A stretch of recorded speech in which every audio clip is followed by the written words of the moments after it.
हरे कृष्ण कृष्ण कृष्ण हरे हरे, हरे राम राम राम हरे हरे। हरे कृष्णा सभी भक्तजनों को मेरा दंडवत प्रणाम। आज हम भगवत गीता जी के 8वें अध्याय के 12वें श्लोक पर विचार करने वाले हैं। हम जानते हैं कि भगवत गीता में 3 प्रकार के योग प्रमुख रूप से बताए गए, कर्मयोग, ज्ञान योग और भक्ति योग। परंतु इन तीनों ही योग में योग की अवधारणा को सिद्ध करने के लिए जिस अनिवार्य उपाधि की, जिस ऐसी कंडीशन की कि जिसके बिना जो है वो हम किसी भी प्रकार के योग को प्राप्त कर ही नहीं सकते, योग में स्थित हो ही नहीं सकते, उसके विषय में यहाँ पर बताया गया है। वास्तव में तो यह एक जो है वो अष्टांग योग का ही पार्ट है, अंश है, और 6ठे अध्याय में अष्टांग योग पर विस्तार से चर्चा कर दी गई है। तथापि यहाँ 8वें अध्याय में पुनः भगवत प्राप्ति नामक इस 8वें अध्याय में पुनः इस विषय को लाया गया। उसका कारण ये था कि कोई भी योग में यदि हम अपने आप को सिद्ध करना चाहते हैं तो हमें इस अनिवार्य स्थिति को प्राप्त करना होगा। और वो अनिवार्य स्थिति क्या है? उन्होंने कहा है कि सर्व द्वाराणि संयम्य मनोहृदि निरुध्य च मूर्धन्य आश्रयात्मनः प्राणम आस्थितो योग धारणा। इसमें वो कहते हैं कि सभी द्वारों को ऊपर संयम जब हो जाता है और जो मन है वो हृदय में स्थित हो जाता है, तब जो है जो प्राण हैं वो मूर्धा में स्थित हो जाते हैं लाकर, तब वो योग की धारणा हमको माननी चाहिए। अब इसमें जो सबसे पहला जो विषय बताया है वो है सर्वद्वाराणि संयम्य। सर्वद्वार, अब सर्वद्वार कौन से हैं? वस्तुतः ये जो मन और हृदय हैं, इनको जो भी ज्ञान प्राप्त होता है वो इंद्रियों से ही होता है, वो ज्ञान इंद्रियों से ही होता है। हम समझते हैं कि इस संसार में जितने भी विषय हैं, यदि हम उन्हें अनुभूत करना चाहते हैं तो वो किन 5 विभागों में जो है वो विभाजित है। पहला है कि हम श्रवण करते हैं शब्द, तो ये इंद्रिय है श्रवण इंद्रिय। अथवा हम किसी प्रकार के स्पर्श की इच्छा रखते हैं, मृदु स्पर्श की इच्छा रखते हैं। ये सब जो स्पर्श की इच्छा हम रखते हैं, उष्ण स्पर्श की, शीत स्पर्श की, जिस भी चीज़ की इच्छा हम रखते हैं स्पर्श के रूप में, वो स्पर्शन इंद्रिय है। उसके बाद हमें किसी भी वस्तु के प्रति जो आकर्षण होता है वो उसके रूप के कारण होता है, चाहे वो वस्तु हो, चाहे वो व्यक्ति हो, चाहे वो स्थान हो। तो विभिन्न प्रकार की वस्तुओं के प्रति जो इस संसार में फैली हुई हैं, उनके प्रति जो आकर्षण होता है वो रूप के कारण होता है, और उसका जो अधिष्ठान है वो चक्षुर इंद्रिय है। जो ज्ञान प्राप्त करने का साधन है वो चक्षुर इंद्रिय है। तो श्रवण इंद्रिय है, स्पर्शन इंद्रिय है और चक्षुर इंद्रिय है। इसी प्रकार से हमें विभिन्न प्रकार के जिह्वा से जिन स्वाद को लेने की इच्छा होती है, जिसे कि जिह्वा लौल्य भी कई बार कहा जाता है, सबसे अधिक जो है वो हमारी जिह्वा लौल्यता है, जो कि हमारे को अत्यधिक जो है वो विषयों के प्रति प्रेरित करती है। तो ये जो जिह्वा है, इसके लिए जो रस है, इसको जो ग्रहण करने की शक्ति जिस इंद्रिय में है वो रसन इंद्रिय है। अर्थात यदि शरीर को अथवा मन को किसी भी प्रकार के स्वाद की अनुभूति करनी है तो उसको रसन इंद्रिय के थ्रू ही वो विषय प्राप्त होता है। इसी तरह से गंध का विषय है। हमें विभिन्न प्रकार की जगहों पर जाने की इच्छा होती है, आकर्षण होता है कि हमारे घर में अच्छी सुगंध आए, हमारे कपड़ों से अच्छी सुगंध आए, हम में से अच्छी सुगंध आए, हमारे वातावरण में अच्छी सुगंध आए। तो ये सब के लिए जो इंद्रिय है, जो इस ज्ञान को मन और शरीर को पहुंचाएगी, वह इंद्रिय है घ्राण इंद्रिय। तो ये इसका अर्थ क्या हुआ कि किसी भी ज्ञान को शरीर और मन में प्रविष्ट होने के लिए कोई जगह चाहिए, कोई द्वार चाहिए। तो इसीलिए यही सभी द्वार हैं।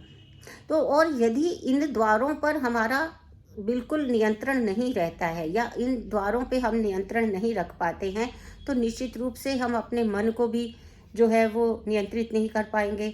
हमारा मन भी स्थिर नहीं हो पाएगा, और हमारा मन स्थिर नहीं होगा तो हमारी बुद्धि भी स्थिर नहीं हो पाएगी, क्योंकि मन ही जो है वो गुण दोषों का विचार करके फिर उस ज्ञान को बुद्धि तक पहुंचाता है। तो ये तो श्रृंखला हम सब जानते हैं। तो इसीलिए सबसे पहला जो बिंदु है किसी भी योग को प्राप्त करने के लिए, जो सबसे पहली आवश्यकता अनिवार्यता है, वो ये है कि इन द्वारों पर नियंत्रण किया जाए। एक छोटी सी बात बताती हूँ कि ये जो मुख का स्वाद है, ये सबसे अधिक अभी उत्सव आने वाले आ रहे हैं, हम सब लोग विभिन्न उत्सवों में भाग लेंगे, दिवाली आ रही है, तो ये धनतेरस आ रहा है, इन सब में क्या होगा, अनेक प्रकार के व्यंजन बनेंगे, फिर शादियां आ जाएंगी। तो क्या है, इन सब में विभिन्न प्रकार के व्यंजन होंगे, बहुत सारी वस्तुएं खाने की होंगी, जिह्वा लौल्य होगा, और उस जिह्वा लौल्य से क्या होगा, लोभ उत्पन्न होता है और हम वो सब कुछ खाने की इच्छा रखते हैं, और उससे क्या होता है कि हम ज़्यादातर अधिक खा जाते हैं अथवा अनियमित खा जाते हैं, विरुद्ध खा जाते हैं। पहले खाना खाते हैं, फिर कॉफ़ी पीते हैं, फिर से आइसक्रीम खाते हैं, या अपोजिट करते हैं, आइसक्रीम खाते हैं फिर कॉफ़ी पीते हैं, फिर हमें सब हलवा खाना है। तो ये सारे व्यंजन जो है हम एक साथ एक के बाद एक जो है उस जीवा लोले से अपने शरीर के अंदर लेते रहते हैं।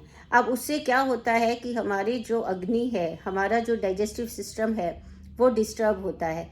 डाइजेस्टिव सिस्टम डिस्टर्ब होने से हम शारीरिक रूप से अपने आप को बीमार कर लेते हैं, और शारीरिक रूप से बीमार होते ही हम मानसिक रूप से भी बीमार हो जाते हैं, आलस्य से ग्रसित हो जाते हैं, भारीपन से ग्रसित हो जाते हैं, हमारे जो कार्य हैं वो रुकने लग जाते हैं, और हमारे प्रतिदिन के कार्य जब रुकने लगते हैं तो उससे क्या होता है कि हमको फिर वो एंग्जाइटी होती है, स्ट्रेस होता है, चिंताएं बढ़ जाती हैं, और हम बिल्कुल अपने लक्ष्य से हट जाते हैं, डीरेल हो जाते हैं। ये तो एक छोटी सी श्रृंखला मैंने आपको बताई कि एक द्वार को यदि हमने बंद नहीं किया तो उसकी ये क्या इम्प्लीकेशंस हो सकती हैं। ये उदाहरण इसलिए लिया क्योंकि ये अभी अभी ये सब लगभग सभी के साथ होता रहता है। उसमें ही हम लोगों को ये संयम रखने की आवश्यकता है। बहुत सारी आजकल आप देखेंगे कि बहुत यूट्यूब पे वीडियोस आती हैं जो हमें तरह तरह से अट्रैक्ट करती हैं, कुछ पॉलिटिकल होती हैं, कुछ फ़नी होती हैं, कुछ कैसी होती हैं। तो हम एक के बाद एक उसको देखते चले जाते हैं, और हमारा बहुत सारा समय इसमें व्यर्थ हो जाता है। और हमें जो अध्ययन करना था, जो हमें मौन रहकर अपने आप को जो है समझाना था, कुछ अपने आप को समझना था, कुछ आसपास की चीज़ों को समझना था, वो सब कुछ हो नहीं पाता है। तो इसीलिए किसी भी प्रकार के योग की अवधारणा के लिए जो पहली कंडीशन बताई गई है वो है सर्व द्वाराणि संयम्य। जब ये सभी द्वार जब बंद होते हैं, ये श्रृंखला है, जब ये सभी द्वारों पर हम संयमन करते हैं, जब हम इन्हें नियमित करते हैं, जब हम इन्हें खुद हम डायरेक्ट करते हैं, ना कि ये इंद्रियां हमें डायरेक्ट करें, हम इंद्रियों के स्वामी बनते हैं, जिसे गोस्वामी कहा जाता है।